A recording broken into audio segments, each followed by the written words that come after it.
Boa tarde, agradecer a todos aqui pela presença, agradecer ao professor Felipe, a vocês aqui, na diretoria.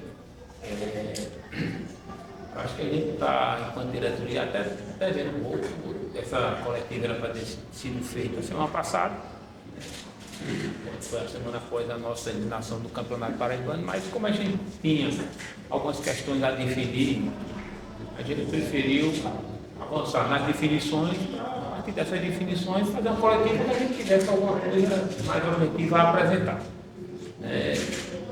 Somente já apresentou o professor Felipe, aqui está ao nosso lado, para que, obviamente, dentro do interesse de cada um possa conversar com o professor, no sentido de ver qual a ideia que ele tem, para que junto a gente possa fazer um grande campeonato, uma grande Série D, e, se Deus permitir, conseguir, no ano do nosso centenário, o acesso, que será muito importante para o 13 daqui por diante. Obviamente, aproveitando a oportunidade, eu gostaria de rapidamente contextualizar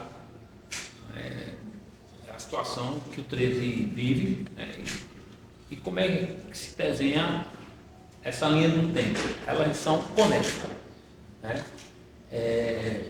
A gente, quando assumiu o 13, conhecimento de todos, o 13 viu um momento muito difícil, eu acho que talvez o mais difícil dos tempos recentes. O clube estava com o seu crédito completamente comprometido, mercado de dívidas, salários atrasados, enfim, o 13 era uma caricatura de time do ponto de vista mínimo de estrutura para poder funcionar. Tinha 13, tinha naquele momento, era uma grande torcida apaixonada, mas estava extremamente machucada por tudo que o clube ia vivendo naquele tempo.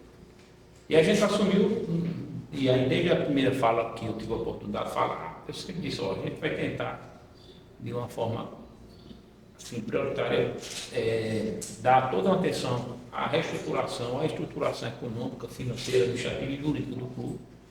Porque se não fizer assim, ele vai se inviabilizar no curtíssimo prazo.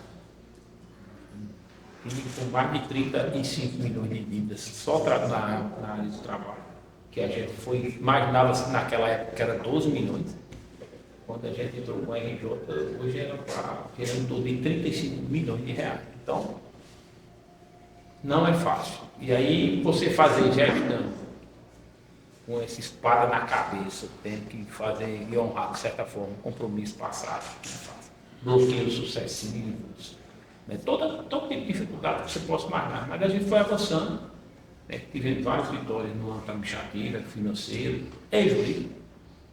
Entramos com a RJ, isso nos deu um pouco mais de previsibilidade, porém, mesmo assim, com dificuldade, porque mesmo no ambiente de RJ, você tem juízes que não consideram a RJ e continuam mantendo bloqueios. O 13 hoje tem recursos. O 13 tem quase R$1 milhão hoje bloqueados, vocês terem ideia. O dia que a gente recebeu o ano passado a cota da série da Copa do Nordeste, está praticamente quase todo bloqueado. A gente não conseguiu nem fazer a movimentação, não do valor específico da cota foi utilizado, mas o quanto nós recebemos, a gente teve o valor quase de equivalente bloqueado por questões fiscais relacionadas a dívidas trabalhistas.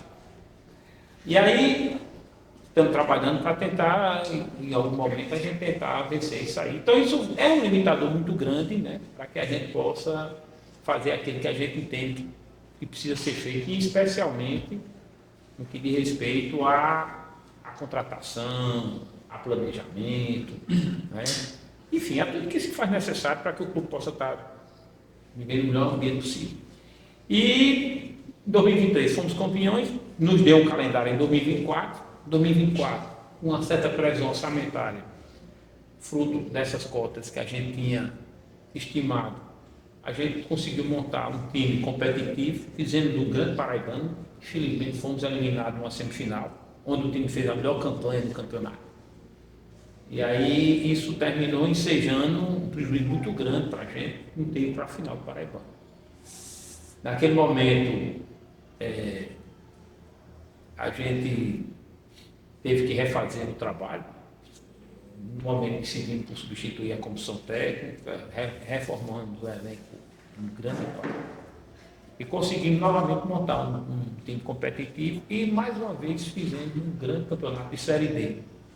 E que também da mesma forma, quando chegou na hora H, o time não conseguiu alcançar isso.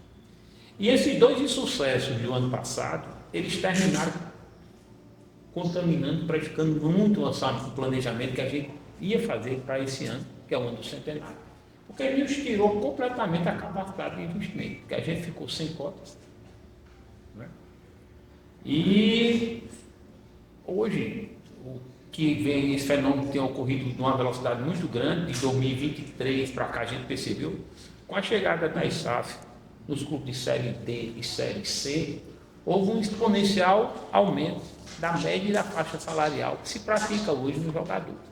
Então a gente teve comprometimento de nossa receita e na contramão disso você teve um aumento dos salários, teve jogadores que mais que dobraram a média salarial. Então a gente montou um time o ano passado, que para que pudesse montar o time com as mesmas características, a gente teria que gastar na média de 35%, 40% a mais do que gastamos no passado. Com a diferença que nós não tínhamos previsão de receita, como tivemos o ano passado.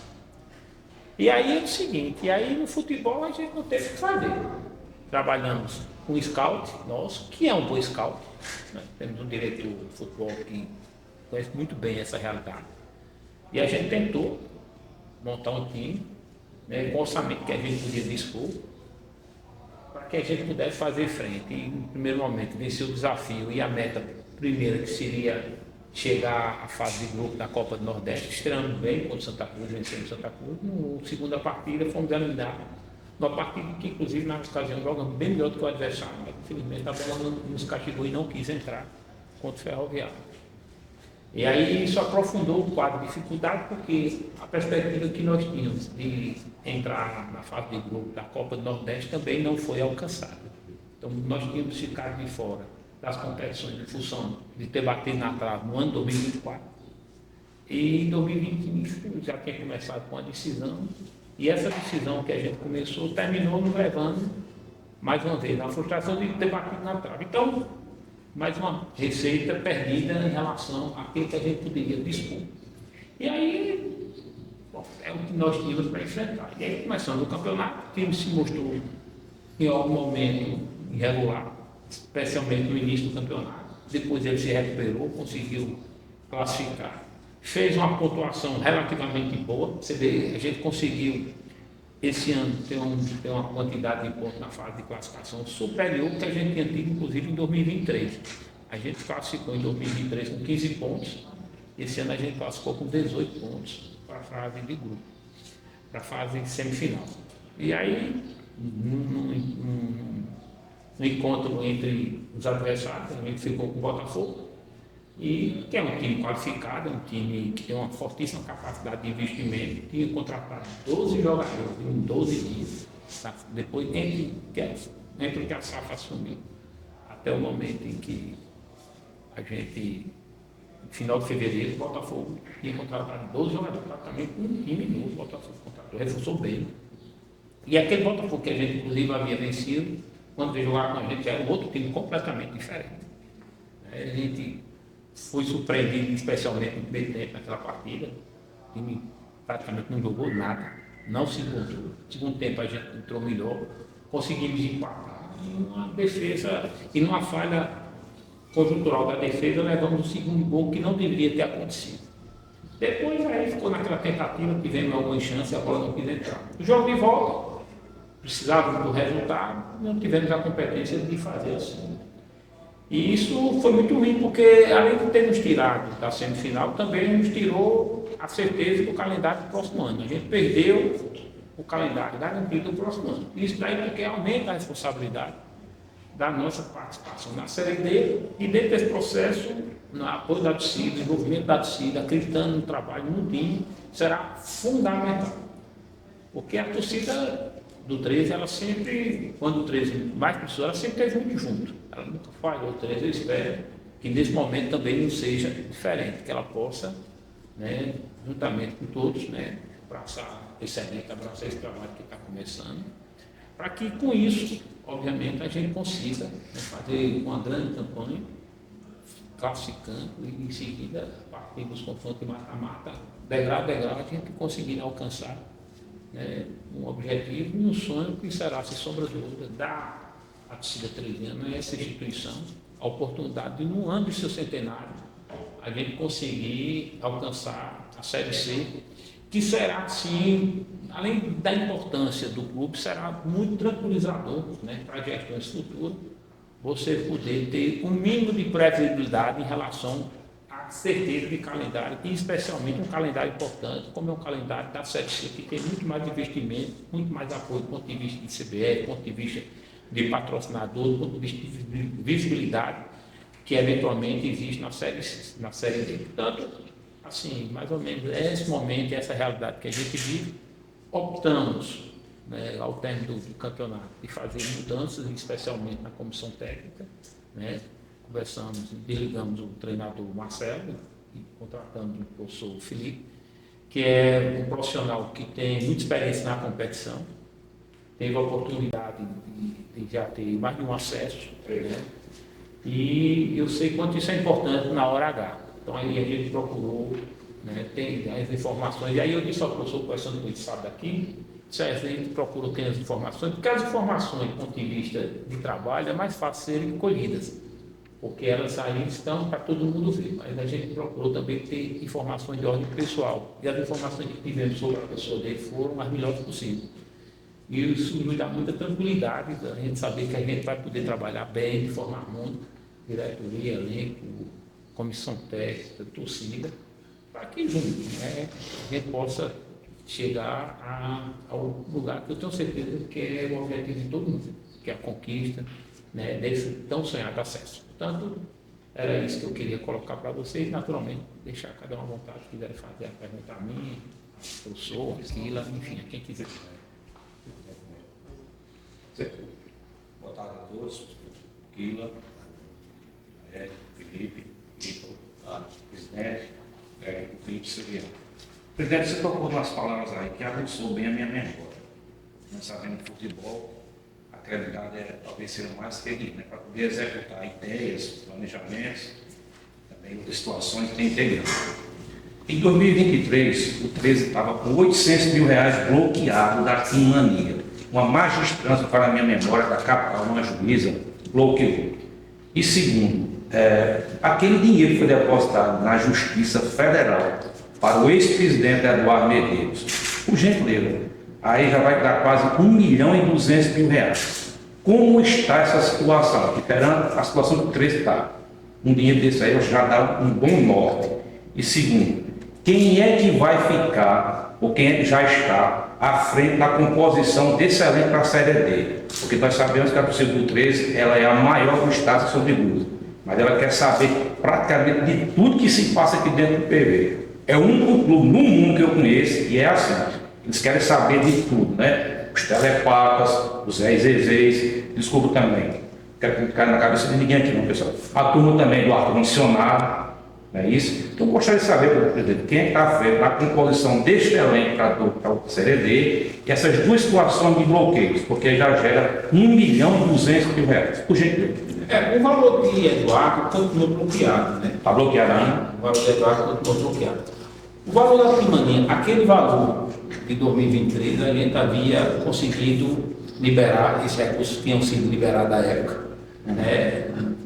Daquele valor, a gente repassou para a gestão passada dívida que tinha sido feita em nome do clube, que acho que deu uns 400 e poucos mil reais, que a gestão passada havia se prontificado a honrar com esse recurso, e aí a gente repassou aquele recurso de fato.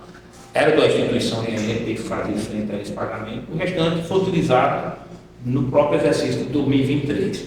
Agora, hoje, a gente tem valor bloqueado da Team Mania, na ordem, eu acho que de 600 e poucos mil reais. Esses valores, a gente não está mais recebendo Team Mania. E o valor que tem Team Mania está bloqueado já para fazer frente ao início de pagamento das parcelas da recuperação judicial. Então, os valores hoje bloqueados estão provisionados para ser o início, quando a gente conseguir, está previsto para julho agora, ter a Assembleia de Credores. E aí vai se firmar, provavelmente, Deus permita, definir como é que vai ficar A RJ a partir de a RJ efetivamente. Quanto a dívida vai diminuir, para quanto a dívida vai diminuir, qual será o tamanho de cada parcela.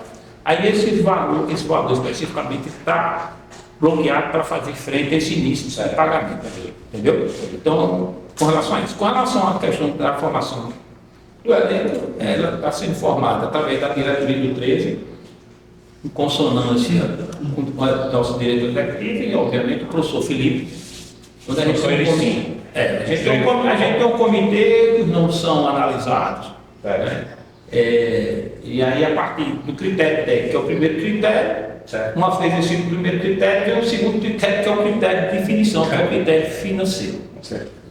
Como eu disse, a gente tem uma restrição orçamentária e aí tem que fazer o mais com menos. E fazer o mais com menos nem sempre é fácil. E como eu tenho dito, diante da inflação que as SAF terminaram produzindo no mercado da Série C e Série D. Jogadores que recebiam salário, vamos lá, citar só 3 mil, 4 mil no início do ano passado, terminaram estadual recebendo 16, 17 mil reais, você tem ideia. Então, Edmundo, quando jogava no 13, Edmundo tinha o maior salário do 13 era 11 mil reais. Hoje, talvez seja o menor do 13, você tem ideia do tamanho da inflação que a gente terminou sendo alcançado. E aí, se você não fizer um sacrifício, você termina não contratando. Ou você, se for retardar muito, você termina contratando aqueles que realmente não conseguiram trabalhar. Poderá dar certo, poderá, mas o risco é aumenta. Porque, na verdade, no futebol, vocês sabem muito bem, diz quem acompanha o esporte, será sempre aposta. Você contrata com base no passado. E quando eu falo passado, eu não estou falando do ano passado, não. Eu falo passado recente. Às vezes o cara fez uma competição onde se ouve super bem no time, por qualquer razão vai para o time e não joga absolutamente nada, não consegue se encontrar. E também o inverso existe. Portanto, é sempre muito relativo. Vamos lá, Chutes, jogador de centroavante. Chutes fez 14 gols no ano passado no Itabaiana. Foi contratado para disputar o campeonato paranaense esse ano pelo Maringá. Não conseguiu fazer nenhum gol no campeonato do Paraná. É uma competição difícil, mas não fez nenhum gol. Jogou 3 partidas pelo 13, fez 2 gols. Então, isso mostra que não é, você tem que sempre fazer aposta e às vezes essa aposta ela tem um risco maior, um risco menor. Então, hoje o jogador, obviamente, hoje não sempre, mas hoje mais do que nunca, o jogador com mais qualidade técnica, eles estão cada vez custando mais. E os orçamentos praticamente são sempre o mesmo. Então, aí é onde entra a grande dificuldade. Às vezes a gente percebe um torcedor de promoção de ingresso, promoção disso, promoção daquilo. Ele gostaria de sucesso possível, o torcedor nem pagar para assistir jogo. Mas, infelizmente, como é que você mantém o clube funcionando se você não tiver o torcedor, que é o grande responsável pela existência do time em todos os sentidos? Ele é a razão do time existir e o time só existe se ele existir. Né? Então, assim, eu sempre digo que a grande responsabilidade de manter um clube vivo e pujante é de sua torcida. Né? A diretoria faz parte dessa torcida, ela tem seu nível de responsabilidade, mas a responsabilidade de manter um clube é de sua torcida. Inclusive, quando eu disse isso numa entrevista, distorceram e disseram que eu estava dizendo que a culpa é de... Não, você não tem culpa de nada, absolutamente nada. Ela tem nível de responsabilidade, são coisas diferentes. Responsabilidade e culpa não são sinônimos. A torcida tem a responsabilidade. A torcida, quanto mais ela prestigiar um clube que ela torce, mais ela está dando condições reais para aquele clube, mesmo diante de um momento de dificuldade, ele conseguir se sorrir. Se a torcida abandona um clube que ela gosta, ela, de certa forma, está contribuindo para aquele clube declinar.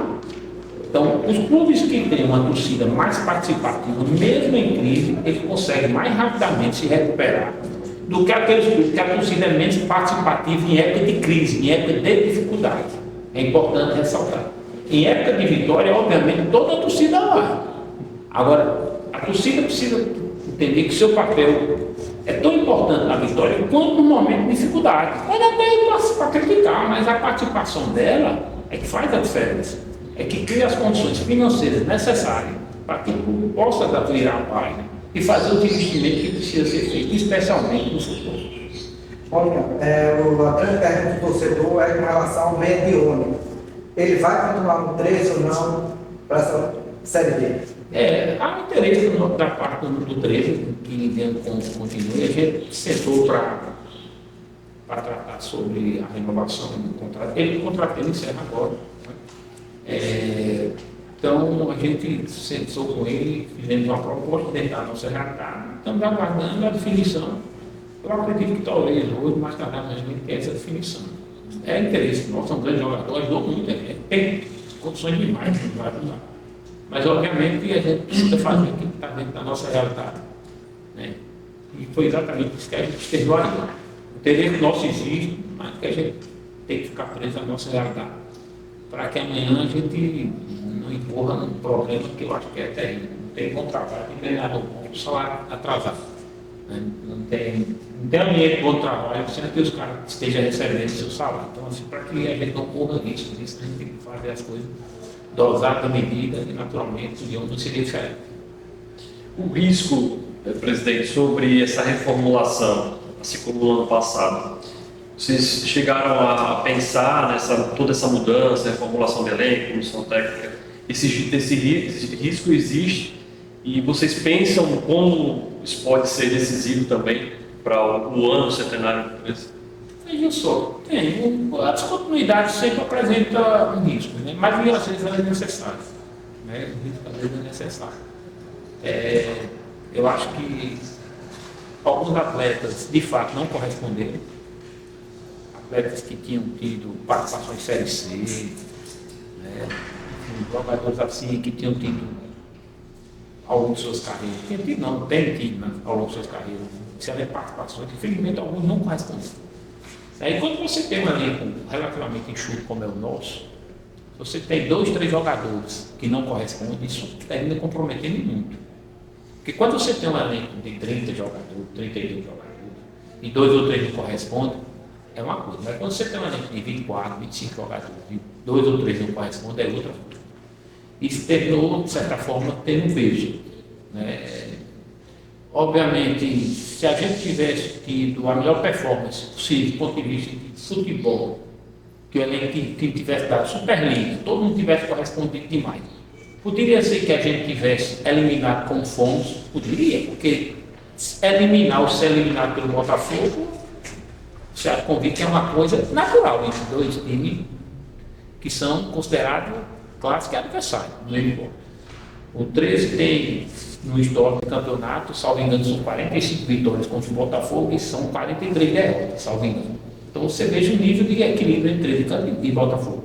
O time que o 13 mais venceu o título na sua história não foi nem contra o Campinense. O time que o 13 mais deu o título na história foi sobre o Botafogo. Foram 7 títulos que o 13 alcançou sobre o Botafogo. E o Botafogo, salvo engano, conquistou 6 títulos em cima do 13. Então há um equilíbrio muito grande entre 13 e Botafogo, historicamente, sem problema. Então, mesmo que o time tivesse dado super certo, a gente poderia ter ficado na mesma semifinal do Botafogo, claro isso. Apenas a diferença talvez a gente ficasse com mais pontos. E que isso teria nos garantido, talvez já, no mínimo, a Série D do próximo ano. Né? Que o fato de nós não termos a Série D do próximo ano, confesso a você, foi uma coisa que me doeu muito. Mas, enfim, passaram a trabalhar para a gente poder dar a volta por cima. Então, assim, havia necessidade dessa mudança, para que possa trazer áreas novas, né, expectativa nova. Eu acho que essa mudança, quando ela é de certa forma medida, analisando o seu risco, pode ser que não dê certo, pode, mas há uma possibilidade grande também de dar certo, porque não foi uma mudança assim, aleatória, foi uma mudança medida, pesada, né, analisada sob o ponto de vista do risco que ela poderia apresentar. Portanto, assim, eu acho que eu estou muito confiante no trabalho que o senhor vai realizar, né, daqueles jogadores que vão vir. E eu tenho certeza que a gente vai formar um time muito competitivo e vamos ter tudo para fazer uma grande sequência. Presidente, boa tarde. Queria que você falasse um pouco sobre orçamento, né? Você falou um pouco já sobre isso, sobre as dificuldades, e queria que você falasse sobre como você pensou a gestão financeira do ano do centenário, visualizando que tinha o Campeonato Paraibano no segundo semestre, a disputa da Série D. Existe a possibilidade de ter um aumento nesse orçamento visando a briga pelo acesso já para tentar salvar o próximo ano, tem um calendário cheio.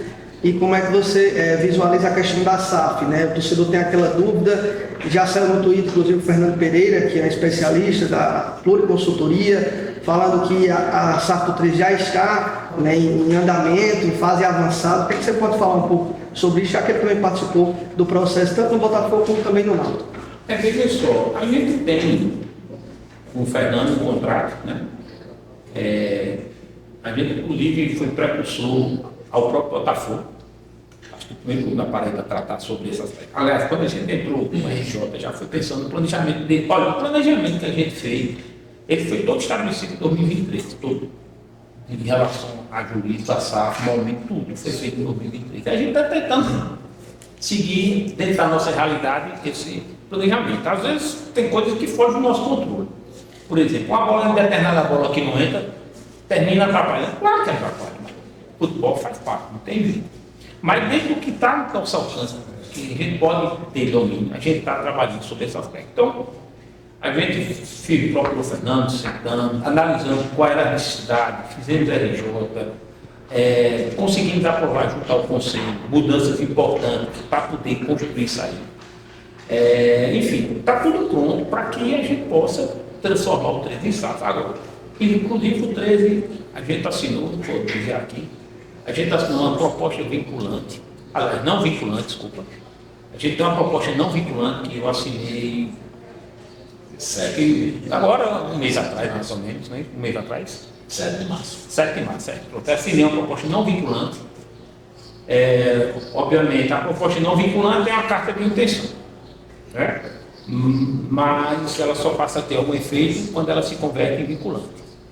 Porém, hoje, com o SAF, a gente precisa estar um pouco assim, também, embora a gente saiba a importância e até a urgência, de certa forma, mas não adianta a gente estar, de toda forma, tratando essa questão, porque às vezes aparecem também alguns aventureiros nesse momento de SAF, né? E a gente precisa ter cuidado, né? O carinho que a gente tem, a diretoria tem pelo 13, é que nos mantém, inclusive, aqui, trabalhando de forma voluntária para que a gente possa manter esse time vivo. Então, assim, a gente está aguardando o avançar dessas negociações para ver se ela é convertida em vinculante, para uma vez, se for convertida, a gente poder convocar o Conselho e a Assembleia para que o Conselho e a Assembleia possa analisar ela e se entender que é uma proposta que atenda os interesses do 13, obviamente aprovar e a partir daí o 13 virar a chave para se transformar em SAF. Há uma possibilidade disso acontecer no curto prazo, mas eu acho que um pouco mais no médio prazo. E aí, quando eu falo médio prazo, eu falo mais para final de ano, início do próximo ano. Curto prazo seria para agora, para a Série B. Existe essa possibilidade para a Série B? Existe. Um pouco menor ou bem menor do que no médio prazo, mas existe, de certa forma. A gente está trabalhando sobre essas coisas. Com relação à questão orçamentária, a gente não consegue ampliar porque a fonte de receita que a gente tem no horizonte, ela, infelizmente, é a mínima possível, né? E isso termina sendo um limitador. A Série B, por si só, é uma competição deficitária, como o próprio estadual é muito deficitário. Por exemplo, a gente está terminando o estadual, vai terminar o mês de março agora, com aproximadamente 720 mil reais de déficit. 700 mil reais de déficit. Ele tem um custeio hoje médio mensal de 450 mil reais, considerando folha de atleta, folha de comissão técnica, departamento médico, administrativo e custeio. Não é brincadeira. Só de auxílio do resto de moradia, a gente paga quase 50 mil reais por mês. O 13 para jogar, cada partida que o 13 vai jogar, uma concentração mais vestiário, em Campinas, custa 12 mil reais. O 13 jogar, concentração, alimentação e vestiário, custa 12 mil reais. Então, assim, a média de custo do 13 hoje é em torno de 450 mil reais mês. E aí, se você fizer esse levantamento que a gente teve aí, é muito fácil, a conta de qualquer torcedor pode, inclusive, fazer. Então, a gente está com um déficit muito grande. E aí, você limita demais a capacidade de fazer investimento. Então, espero que a torcida do 13 assim, compreenda esse momento. Eu sei que ela está triste, ela está sofrida, ela gostaria que a gente tivesse um centenário bacana. Ninguém mais do que eu gostaria de que a gente pudesse ter um centenário de conquista. Você imagina, se eu fosse uma pessoa que tratasse as coisas sob o ponto de vista da vaidade, do orgulho e não da responsabilidade, eu pegava esse restante, endividava aí ao limite, contratava quem vocês imaginassem para não pagar. Depois que a bola tivesse entrado, pronto, estava tudo resolvido. E aí? Como é que ia ficar? Não faço isso. Tenho um nome a zelar, tenho uma palavra a zelar. E eu não faço isso em momento. Então, as nossas decisões elas são pautadas em cima de responsabilidade.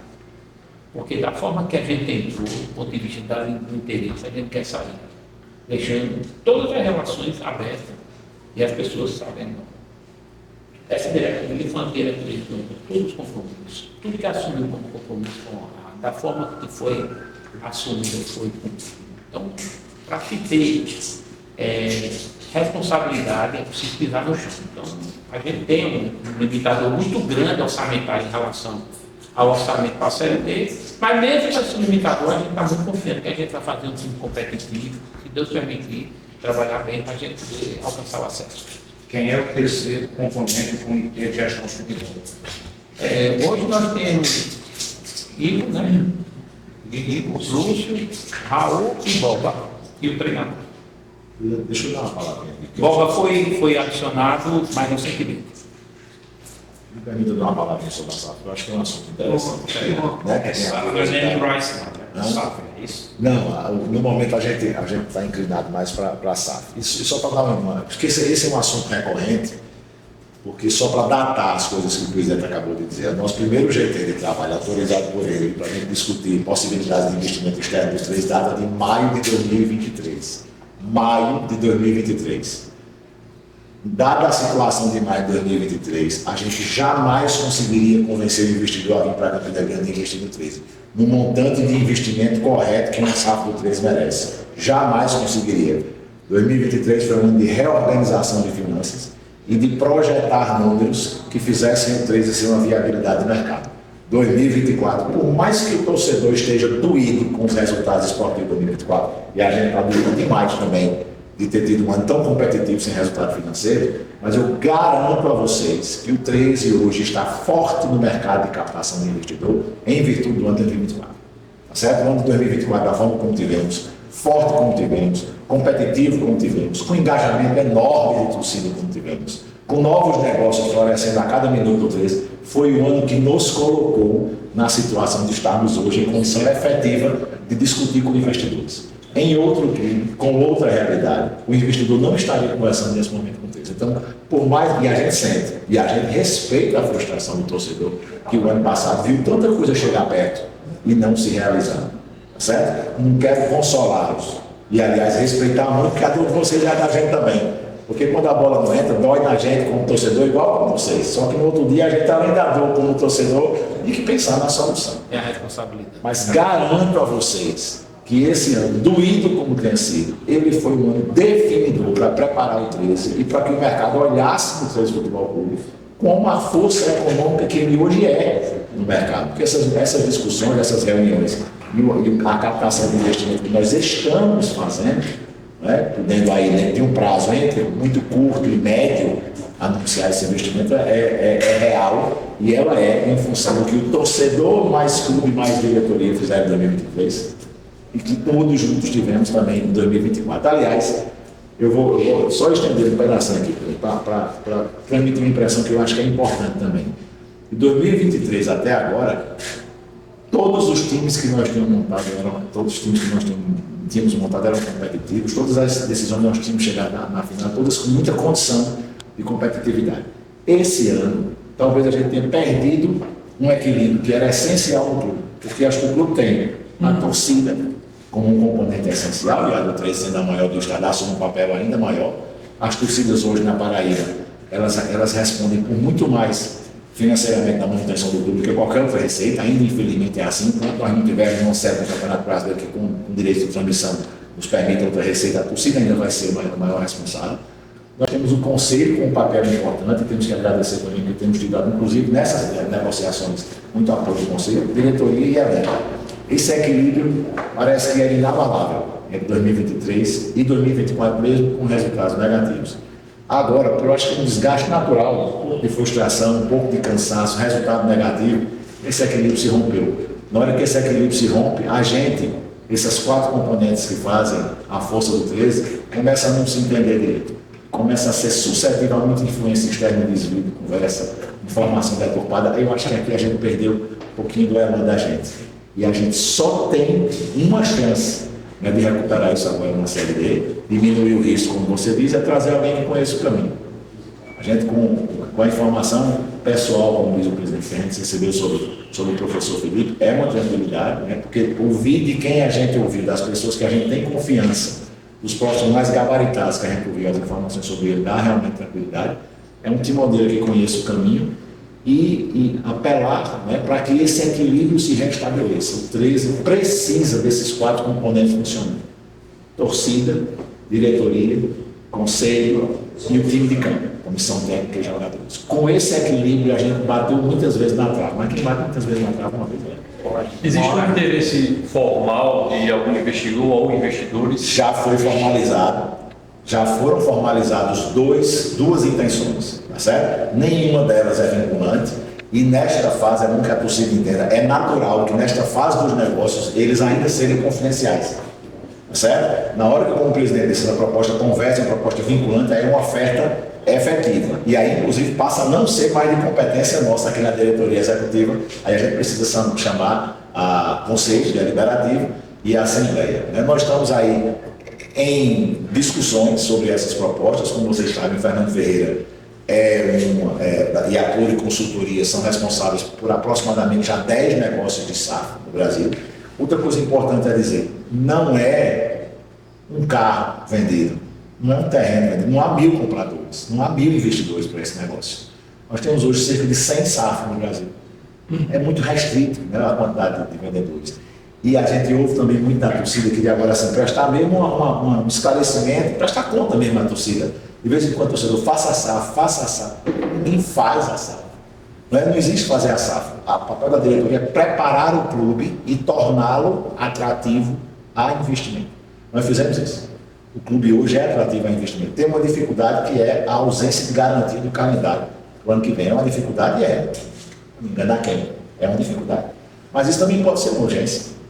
A gente pode, com isso, convencer o investidor que, nesse momento, também é importante chegar para tentar se unir, antecipar e garantir, já que o projeto tenha continuidade. Então, as propostas existem, mas não existe essa possibilidade de fazer uma SAF. O 13 não faz uma SAF. A diretoria prepara o clube e contata pessoas que estejam no interesse. Não há muitos. A quantidade de pessoas para investir nesse mercado é uma pessoa que está querendo diversificar o seu investimento já em outro empreendimento, ou então um profissional mais experiente do futebol, né, que quer aprofundar o seu tipo de investimento.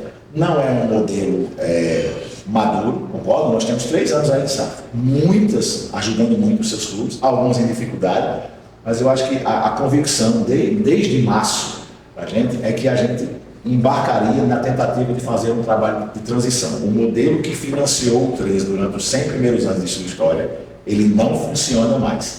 Esses 4 pilares, torcida, conselho, atletas e diretoria, ainda que tenham a maior boa vontade do mundo, eles não conseguem mais fazer frente ao volume de investimento que o futebol atual exige. Lamentavelmente, isso é uma verdade. O conselho, a diretoria e a torcida, por mais paixão, por mais que façam sacrifício financeiro, não conseguem mais dar conta do volume de investimento que o futebol de 2025 exige. Portanto, essa solução é a única viável a médio e longo prazo. Nós estamos já bastante avançados nela e esperamos aí que nos próximos, em mais algum tempo, a gente venha com mais novidades a esse respeito.